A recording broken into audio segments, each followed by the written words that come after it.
Good morning students. Start करते हैं आपका chapter unit measurement and error analysis. अब इससे पहले डायमेंशन एनालिसिस आपने कंप्लीट कर लिया है चैप्टर विद न्यूमेरिकल। अब हम लोग स्टार्ट करने जा रहे हैं बेटा unit dimension and error analysis. ठीक, ये आपका सबसे पहला चैप्टर था। उसमें सबसे पहला पॉइंट आपको स्टडी करना है नीड ऑफ मेजरमेंट। सबसे पहले बात करते हैं बेटा what is measurement. Measurement means किसी चीज़ को मेज़र करना, उसकी क्वांटिटी को मेज़र करना, उसकी क्वालिटी को मेज़र करना, उसकी लेंथ को मेज़र करना। ठीक है, ये आपका क्या होता है मेज़रमेंट। अब मेज़रमेंट की रिक्वायरमेंट क्यों पड़ी, वाई मेज़रमेंट इज़ रिक्वायर्ड, ध्यान से समझिएगा। अगर आप बात करते हैं, आप एक रॉकेट बना रहे थे, फिज़िक्स में है तो हम फिज़िक्स में ही रहते हैं। अभी इसका एक एग्जांपल आपको केमिस्ट्री से भी दूंगा। अगर आप रॉकेट बना रहे थे, आपसे बोला गया है कि इतना ही स्मॉल, मतलब जो रॉकेट होता है बेटा 90% 60% हमेशा उसमें स्पेस होता है फ्यूल के लिए, 40% ही स्पेस होता है रिसर्च के स्पेस के लिए। ठीक है, और आपसे अगर रॉकेट बनाने के लिए बोला गया है, आपने इस 40 और 60 के रेशियो में से 40% पे फ्यूल रखा, 60% पे रिसर्च का सेंटर बना दिया। अब जब भी आप इस रॉकेट को लॉन्च करेंगे तो क्या वो अपनी जगह तक पहुंच पाएगा? कभी नहीं पहुंच पाएगा। दैट्स वाई मेज़रमेंट रिक्वायर्ड है। अभी बात करते हैं, आप केमिकल रिएक्शन कर रहे हो, कोई भी केमिकल रिएक्शन कर रहे हो और मान लेते हैं H2O होता है, हाइड्रोजन 2 मोल, ऑक्सीजन 1 मोल। अब यहीं पे अगर HO2 लिख दिया जाएगा तो क्या ये दोनों ठीक हैं, एक जैसे ही हैं? नहीं है ना। हर एक चीज़ को, किसी भी रिएक्शन को कंप्लीट करने के लिए, किसी भी जो हमारा स्ट्रक्चर होता है उसको कंप्लीट करने के लिए हमें मेज़रमेंट की रिक्वायरमेंट होती है। इन फिजिक्स लैंग्वेज बोल सकते हैं without measurement nothing is possible. ठीक है, अगर आपसे बोला जा रहा है, आप कहीं शॉप पे जाते हैं और उससे बोलते हैं चीनी दे दीजिए या शुगर दे दीजिए, तो वो कितनी शुगर देगा आपको? 1 kg, 2 kg, 3 kg। जब उसको आप बताएंगे, अमाउंट बताएंगे, तभी तो वो देगा। अगर मेज़रमेंट नहीं होता तो वो कैसे देता आपको? कैसे भी भर के देने लगता। तो इस दैट्स वाई ये मेज़रमेंट आपका रिक्वायर्ड था। नीड ऑफ मेज़रमेंट समझ में आया। इसके बाद बात करते हैं यूनिट ऑफ मेज़रमेंट। बेटा यूनिट ऑफ मेज़रमेंट अगर बोलते हैं तो जो आप क्वांटिटी लेके आ रहे थे, क्वांटिटी मीन्स जहाँ जितना अमाउंट लेके आ रहे थे उसको जिसमें मेज़र किया जाता है, क्वांटिटी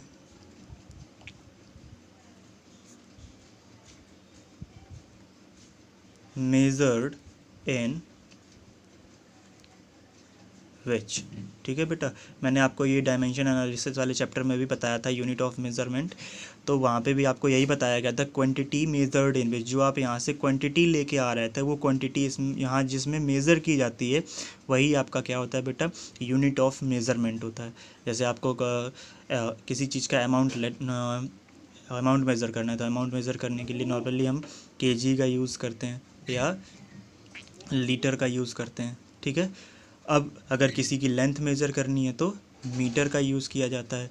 तो हर एक क्वांटिटी को मेज़र करने के लिए डिफरेंट यूनिट की रिक्वायरमेंट होती है। वो कहाँ आ जाएगा आपका, फंडामेंटल क्वांटिटीज़ एंड यूनिट्स। यहाँ पे फर्स्ट पॉइंट आपका यही हो जाएगा बेटा। ये आपको अपनी कॉपी पे लिखने भी हैं इन पॉइंट्स की डेफिनेशन। नीड ऑफ मेज़रमेंट यहाँ पे लिखना, सबसे पहले आप नीड ऑफ मेज़रमेंट की जब डेफिनेशन लिखेंगे तो नीड ऑफ मेज़रमेंट में क्या लिख देंगे, without measurement is in this world nothing is possible, that's why measurement is required.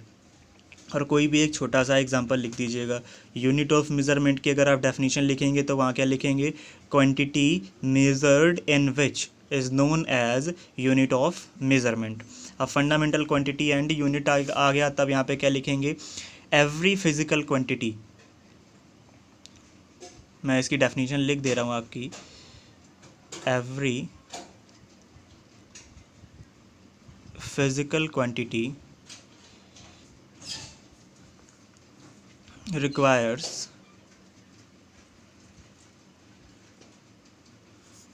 different type of unit। Every बेटा यहाँ पे आप डिफरेंट भी लिख सकते हैं। एवरी डिफरेंट फिजिकल क्वांटिटी या एवरी फिजिकल क्वांटिटी भी ठीक है, कोई दिक्कत नहीं वहाँ पे, required different unit to measure. ठीक है बेटा, इसमें आप फंडामेंटल क्वांटिटी एंड यूनिट्स में क्या लिखेंगे, every different physical quantity requires different unit to measure, that's why units are divided in two ways. इसीलिए यूनिट को क्या कर दिया गया था बेटा, units are divided in two ways. ठीक है, therefore units are divided in two ways. एक आपका क्या था,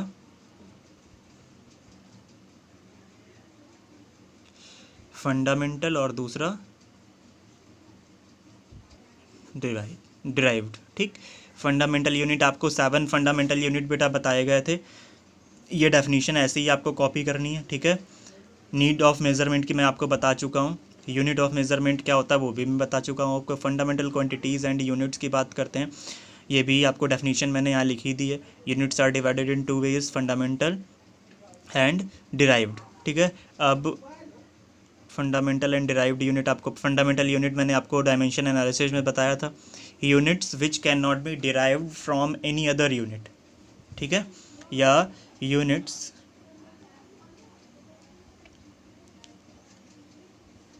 which are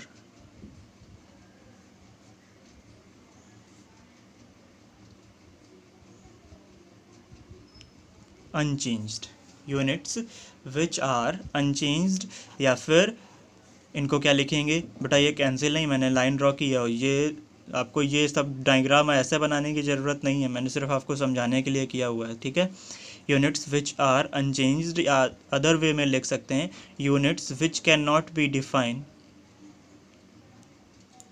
which can not be derived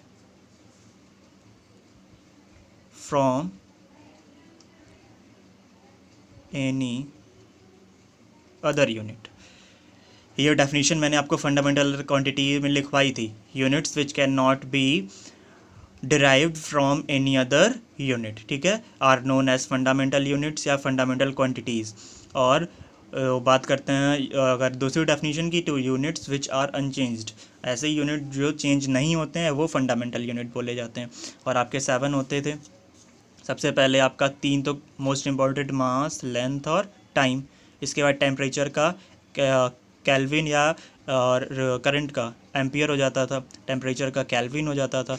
और सिर्फ आपके 2 और बचे हैं, कैंडला और एक और आपका लास्ट यूनिट बचा है, मास, लेंथ, टाइम और एम्पियर, केल्विन, कैंडला और अमाउंट ऑफ सब्सटेंस, इसको FPS भी बोलते हैं बेटा। जो आपका लास्ट यूनिट है उसमें आपका 7th यूनिट देख लीजिएगा, जो आपका कंफर्म हो कर लीजिएगा। इसके बाद आते हैं derived unit, units which are derived from, units which are derived from, derived by using लिखेंगे बेटा, डिराइव्ड बाय यूजिंग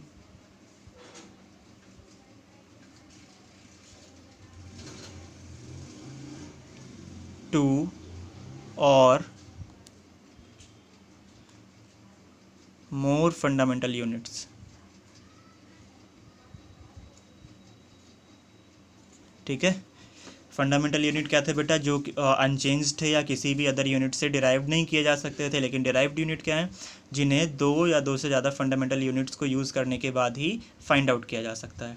अब बात करते हैं किसकी बेटा, error in measurement. What is error in measurement, किसी भी लाइन को अगर एट रैंडम एक लाइन आप ड्रॉ करते हैं, ठीक है, ए और बी लेंथ की, ए बी एक आपने किसी भी लेंथ की एट रैंडम लाइन ड्रॉ कर दी, आप 3 डिफरेंट टाइप की स्केल लाइए।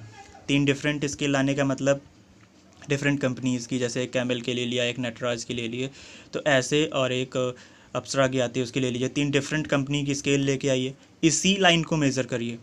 अब जब आप किसी एक स्केल से मेज़र कर रहे होंगे तो ये लेट कर लेते हैं कि अगर 5 सेंटीमीटर आई, तो जब दूसरी स्केल से लेट मेज़र करेंगे तो ये 5.1 भी आ सकती है। तीसरी स्केल से मेज़र कर रहे हो तो हो सकता है 5.2 भी आ जाए।